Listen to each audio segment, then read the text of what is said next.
Assalamualaikum teman-teman. Lagi-lagi nyambi sambil saya mencoba berbagi ya terkait dengan sudut pandang saya. Bisa saja sudut pandang saya tidak 100% benar, tapi harapannya akan ada muncul diskusi-diskusi yang baik dari yang saya coba bagikan. Di tahun 2020, tepat di mana pandemi COVID-19 mencuat di dunia, semua orang mencoba melindungi dirinya dengan berupaya menjaga kesehatan fisik dengan baik. Namun ternyata dari keadaan tersebut juga mendorong kita umat manusia untuk sadar dengan kesehatan mental. Nah, di tahun 2020 itu merupakan satu momen di mana kita masyarakat dunia sadar bahwa ternyata selain kesehatan fisik, kesehatan mental juga penting. Namun seiring perkembangan teknologi yang cukup pesat di kala pandemi COVID-19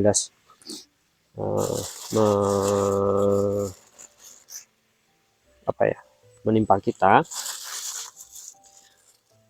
teknologi-teknologi ini sendiri seperti buah simalakama bagi anak-anak muda, yang mana semua aktivitas berubah dari interaksi sosial langsung menjadi interaksi sosial media. Dan juga fenomenanya adalah bahwa mengenali seseorang saat ini itu adalah dengan cara mengenali sosial medianya. Itu yang mungkin terpati dari anak-anak muda zaman sekarang, yang notabene awalnya sosial media ini didirikan oleh para founder-foundernya adalah untuk mendekatkan yang jauh seperti itu. Namun faktanya saat ini bahwa justru malah sosial media ini menjauhkan yang dekat. Bisa coba kita cross check deh bahwa screen time kita pasti jauh lebih lama daripada interaksi kita dengan keluarga. Pembicaraan kita di kolom komentar, di kolom chatting jauh lebih panjang daripada pembicaraan kita di atas meja makan. Bahkan ketika berpergian bersama keluarga pun kita sibuk dengan gadget kita masing-masing. Ya mungkin ada kerjaan-kerjaan yang disambi, ada tugas-tugas yang bisa dicicil selama perjalanan. Tapi yang kita coba di sini ambil satu segmen ataupun ambil satu sudut pandang bahwa ternyata sosial media itu memicu menurunnya kesehatan mental anak-anak muda zaman sekarang. Kenapa saya bilang seperti itu? Mungkin statement saya salah, tapi saya mencoba mencoba memahami kondisi ini.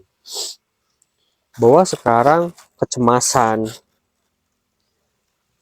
anak-anak muda itu terkait dengan kecemasan sosial ya, itu cukup tinggi. Karena apa? Terlalu terpesona dengan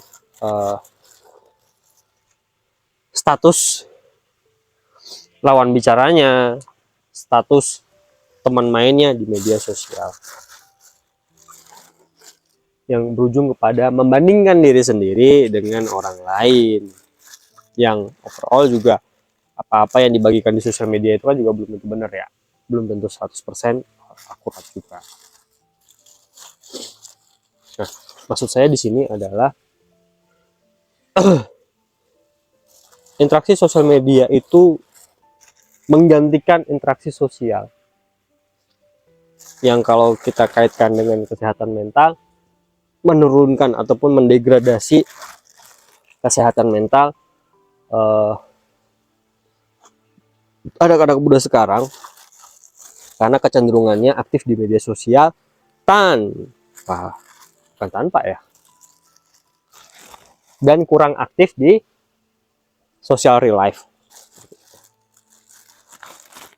Sementara secara kodrat, secara alamiah, bahwa manusia ini kan manusia itu kan adalah makhluk sosial ya teman-teman ya, yang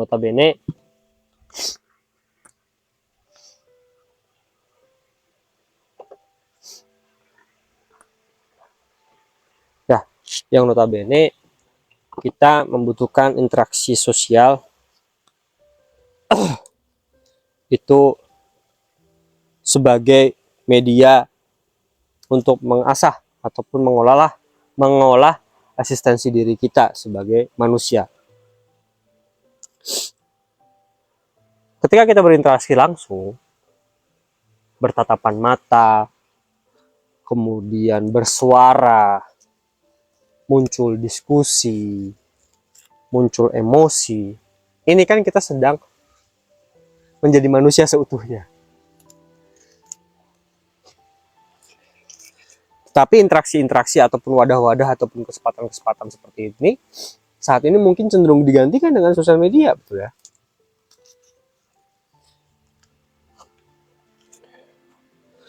Sehingga kemudian ketika kita berinteraksi di sosial media itu kita tidak bisa leluasa untuk mengkonfirmasi.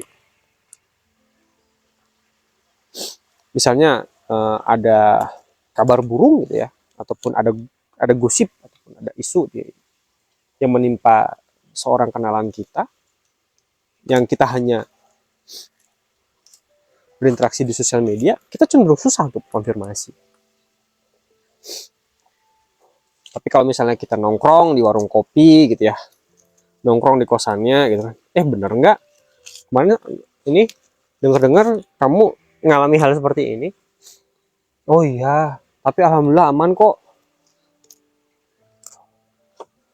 Lebih leluasa ya, dan cenderung lebih murah kayaknya, ketika memang circle-circle itu adalah circle-circle utama. Ada satu kasus yang menarik, teman saya bercerita itu, jadi saya tertawa sih, mohon maaf, ini saya menertawai karena memang mungkin sudut pandang saya seperti itu, bahwa menganggap ini adalah hal yang lucu. Jadi ada satu kejadian di mana seorang mahasiswi yang ngekos di kos putri itu sedang mengalami sakit menstruasi yang membutuhkan bantuan konsumsi obat. Yang lucunya adalah si mahasiswi ini menghubungi teman sosial medianya untuk minta diantarkan obat pereda nyeri sakit menstruasi, yang mana jarak tempat tinggal temennya yang dihubungi ini adalah 15 km dari kosan mahasiswa ini. Kan lucu ya, maksudnya apa? Dia itu tinggal di kosan putri, yang notabene satu kosan itu kan putri semua, yang fenomena nyeri menstruasi ini kan mayoritas dialami oleh mahasiswi. Kenapa dia tidak minta tolong kamar sebelahnya, kamar depannya, kamar belakangnya, untuk siapa tahu punya stok obat pereda nyeri gitu. Nah, fenomena-fenomena seperti ini yang menurut saya miris ya teman-teman, bahwa tadi kalau ada yang bilang, kalau saya bilang tadi bahwa sebenarnya tujuan sosial media ini dibangun oleh para foundernya itu adalah untuk mendekatkan yang jauh. Tapi faktanya adalah sekarang menjauhkan yang dekat. Seolah-olah orang-orang terdekat yang dekat secara fisik itu tidak dekat secara interaksi. Dan inilah yang kemudian memicu, kalau saya bilang tadi ya, memicu penurunannya kualitas kesehatan mental di dalam hal ini adalah di lingkungan anak-anak muda Indonesia. Saya nggak tahu kalau misalnya di luar, ataupun mungkin lebih spesifik adalah di Yogyakarta, tempat saya tinggal. Bahwa beberapa orang-orang yang saya temui, bahwa saya cuma punya circle ya ini mas, di tongkrongan ini. Saya nggak punya circle yang lain. Ya saya berkeluh kesah sama mereka, main sama mereka, ngegame, nongkrong sama mereka. Nggak salah sih. Nggak salah. Tapi ingat, saya juga dulu pernah mengalami fase seperti itu, yang kemudian saya merasa bahwa oh ternyata nggak semua dengan mereka kok. Maksudnya nggak semua dengan mereka, nggak semua dengan satu circle ini. Bisa saja mungkin kita bagi ya teman-teman, bahwa ada circle buat belajar, ada circle buat nongkrong, ada circle buat gabut gitu, ataupun ada circle buat menyalurkan hobi. Maksudnya apa? Untuk meningkatkan kesehatan mental di lingkungan anak-anak muda, saya mencoba memetakan bahwa di usia-usia mahasiswa itu kan sebenarnya interaksi sosial menjadi kunci ya, menjadi kunci kesehatan mental. Karena apa? Sebagian besar mahasiswa yang ada di Jogja itu kan merantau. Ya bukan hanya di Jogja, ya, di tempat lain merantau ataupun jauh dari orang tuanya. Maka dari itu bahwa keluarga terdekatnya adalah teman-temannya. Keluarga terdekatnya adalah tetangga kosnya. Keluarga terdekatnya adalah teman-teman kampusnya. Tapi begini maksud saya, kita perlu membagi porsi, di mana kita memilih sahabat di mana kita bisa cerita apapun, di mana kita bisa berkeluh kesah apapun tanpa ada batasan, yang benar-benar orang ini bisa kita percaya seutuhnya. Dan orang ini yang apa ya, menjadi garda terdepan ketika misalnya kita butuh bantuan secara fisik ataupun mental. Dan kita pilih teman untuk bertransaksi, kerja kelompok, mabar, gitu ya. Yang mungkin have fun lah, gitu. Have fun. Dan kita memilih kawan untuk apa? Untuk sekedar tahu, ataupun untuk kalau mabar itu sparring lah, yang kita hanya membagi sebagian informasi kita. Kenapa saya sarankan seperti itu? Untuk menjalin ataupun untuk menata interaksi sosial kita agar kesehatan mental kita tertunjang. Bayangkan teman-teman, ketika misalnya Anda tidak punya orang yang siap untuk mendengarkan Anda. Ketika Anda lagi galau, diputus pacar, sakit hati, lagi down, kalau bahasa anak-anak sekarang, itu dipendam sendiri. Dan sebenarnya kita hanya butuh tempat pendengar, hanya butuh teman dengar, tidak butuh dikasih solusi. Sebagai manusia kadang-kadang kita tuh didengarkan itu udah plong kok, udah lega kok. Nah ini perlu ada sosok-sosok sahabat yang mungkin Anda tidak intensif ketemu sama dia gitu loh. Mungkin hanya sebulan sekali, seminggu sekali gitu. Tapi ketika misalnya lu di mana? Ah, gue di sini. Oke, 5 menit. Gue hadir di situ.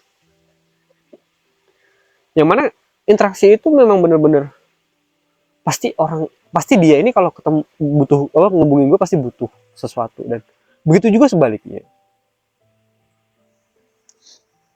Itu sih teman-teman, upaya-upaya kita untuk mewujudkan kesehatan mental kita secara individu. Kalau misalnya nyaman cerita sama orang tua, is okay, nggak ada masalah. Kalau nyaman cerita sama kakak, bagus. Tapi maksud saya tadi, interaksi lingkungan-lingkungan terdekat kita adalah teman-teman kita. Kalau mahasiswa adalah teman-teman kita. Makanya untuk menunjang kesehatan mental ini, carilah teman-teman bercerita yang berkualitas. Cari sahabat yang kapan aja dia ready 24 jam, meskipun interaksinya tidak intensif. Ada teman yang, mungkin dia lebih intensitas ketemu sama kita lebih banyak, tetapi ya yang kita bagikan aja hal-hal receh gitu. Ataupun hal-hal yang transaksional. Ataupun ada kawan yang, sesekali kita ketemu dalam rangka untuk menyalurkan hobi gitu ya. Seperti itu. Agar apa?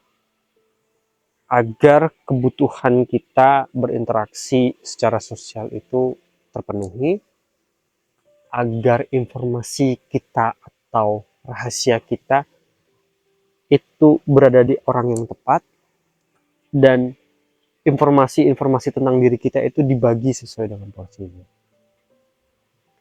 Dan saya yakin dengan kita leluasa bercerita dan ada orang yang mendengarkan dengan baik, itu sangat-sangat melegakan, sangat-sangat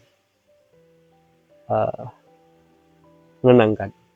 Dan bagi teman-teman di sana, temukan sahabat-sahabat, menjadi sahabat juga bagi orang lain, agar kita sama-sama mensupport kesehatan mental bagi anak-anak muda di Indonesia.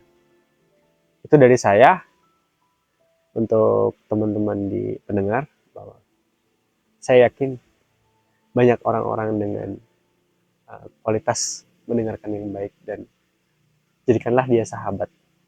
Berikan dia kepercayaan untuk mendengarkan curhatan Anda. Dan bagi teman-teman yang memiliki keterampilan mendengarkan dengan baik, terima kasih sudah menjadi pendengar yang baik bagi sahabat-sahabat Anda.